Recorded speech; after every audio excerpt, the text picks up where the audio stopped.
Okay, this is the Sparrowhawk progress to date, current status of the build, so I like to say. Fuselage is all framed up and strung. We have the cockpit floor in place. I biggered the wheels. I enlarged them by adding two pieces of the 3/32 sheet to the center. It might seem a little bit large, but well, let me fix the camera real quick, and I'll show you what I did. If I can. There we go. All right. So the wheels were pretty skinny without this extension, fill in, whatever you want to call them. So here's the wheel pants, and I modified those as well. The way they come from Dumas is you get the blown plastic portion here, and then you get a single piece of balsa infill that just is a flat, straight end. And that's, again, they're building a rubber band flyer. So the idea is to, give you the look of the aircraft part, but just a rudimentary, lightweight version of it. And so what I did was I added more balsa. I had to use 16th material. I'm all out of 1/4 inch. I've just placed an order from National to get some more balsa wood stock, but I had plenty of 16th material, so I just laminated 4 pieces of 16th inch. That gets us to a 1/4 inch. And then rounded it up and contoured it the way it should look. And the reason the wheels are so wide is when you put the skinny wheels in here, it would have just been tiny. It wouldn't have come out far enough here. So what I wanted was something that would fill the well here. So just going right to the edge of the well, and if we go vertical like this, we're not towed out, we're not towed in, just straight up and down. We get a nice flush fit here with the outside of the wheel pants fairing, and then when we get the head-on look, we see the little bit of contouring here that cuts in, and at the back as well. So anyway, that was one of the reasons I widened the wheels. The other was this is literally it's a 1/12 scale model, which also means that the motor that I have, the one that I modified to fit the Air Express, is now, it's too small. So I ordered another one. When the Williams Brothers motor gets here, that's a 1/12 Wasp, I'll just build that up per the plan. That is, we'll use the cylinder pedestals and mount the cylinders to the pedestals, and that'll give us the correct diameter. And all of that should fit neatly inside of the cowling, which means we're going to be doing surgery on the cowling. Again, I'll be removing the center section here from the cylinder heads out, from cylinder heads in, rather. This whole piece will come out, so it's just a cowling. That'll fit over the Williams Brothers motor. Then I'll remove the dome intake, and we'll take this off, and then fit that carefully to the Williams Brothers engine. That may mean enlarging these cutouts around each cylinder. It'll probably also mean, since this dome is quite a bit larger and a little bit out of scale than the actual aircraft dome, I'll be probably cutting it down and remaking my own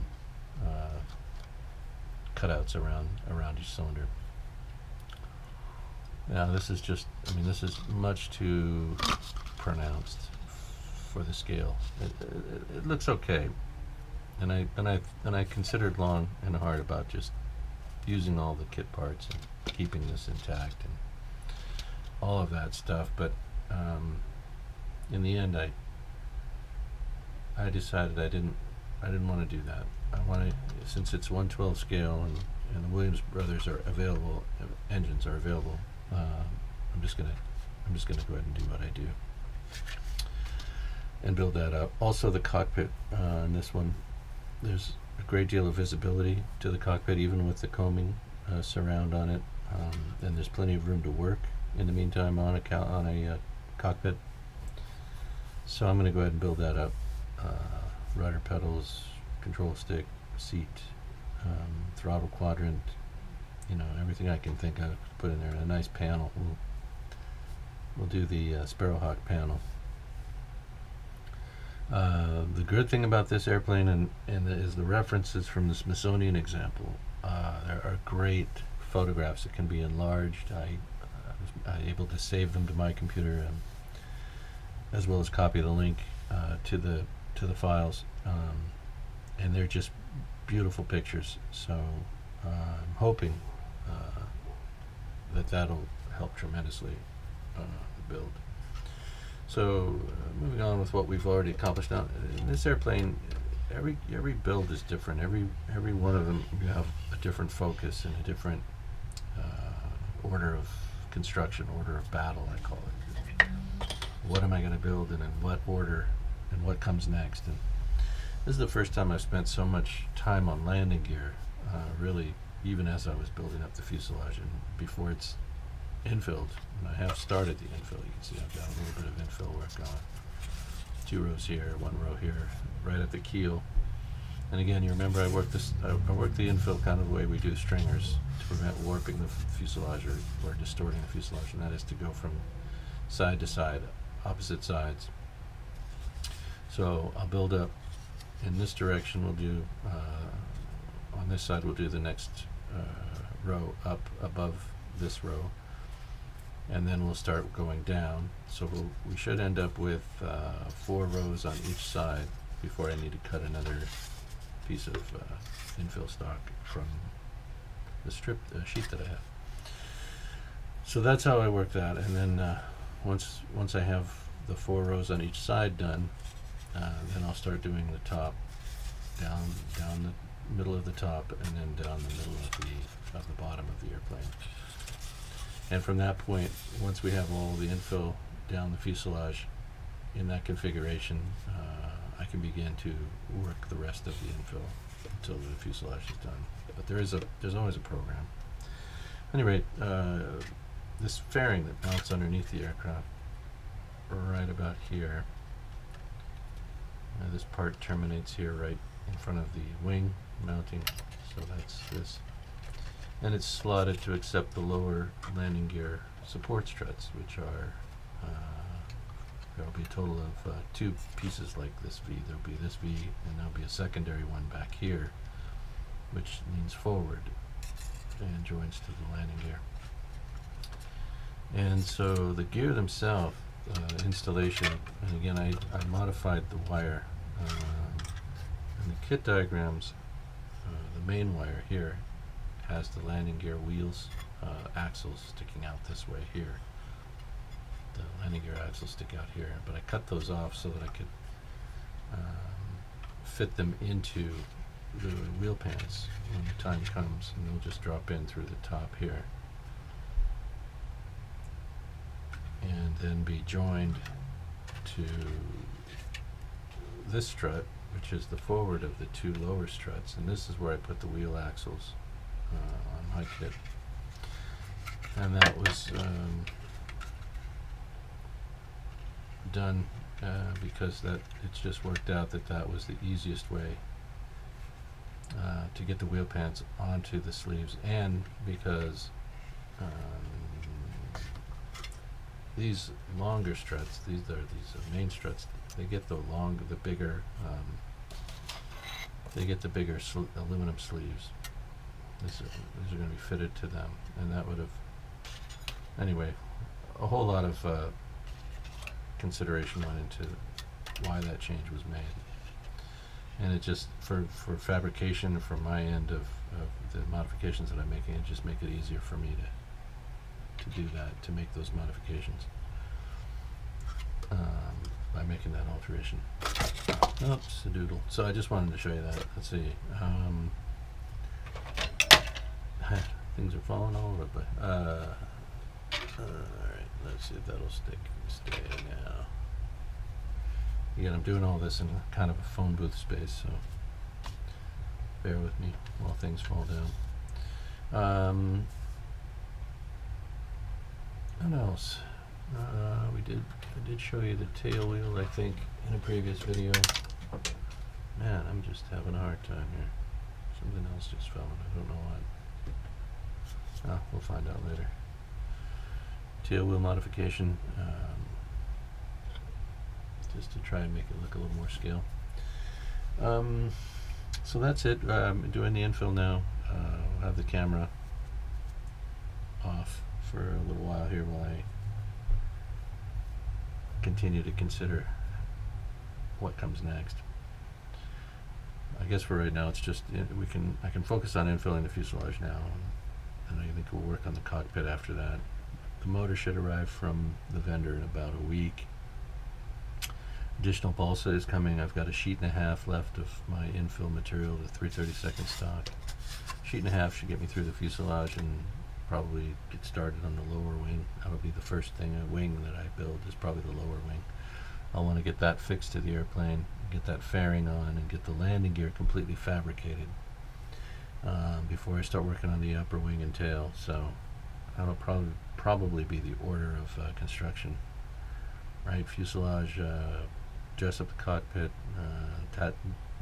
fabricate and attach the lower wing, fabricate the landing gear, and so on, so on. So I've got the water here that I use for radiusing the infill parts for the fuselage. You can see there's only a slight curve, and in fact right down the middle here these were relatively, I just left them flat, but on the next series here these are radiused just slightly.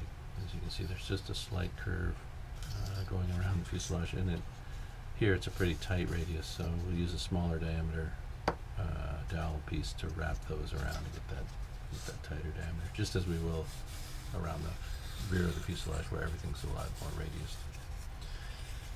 Alright, you guys I've done that on camera and shown you how I do that and why. I told you why, so we'll just keep working ahead here. I plan on making a few more of the slideshow type videos, so I'll be taking a lot of still shot pictures as I go through this build, and we'll put that to music, and you know, I'll make one at the conclusion of the build. I think that's when I'll do the slideshows after everything's complete, and I'll put together the photos, and we'll just do one music video per build. I don't think there's any reason to do more than one per build. It's kind of more fun to have a reveal, the final product in those slideshows, and then kind of jump around throughout the construction of it, so you can see how everything was done. If anybody has a better idea, let me know. Just go to the comment section. I appreciate I've been getting some more comments on the slideshows themselves, on the music. So I'll be adding some more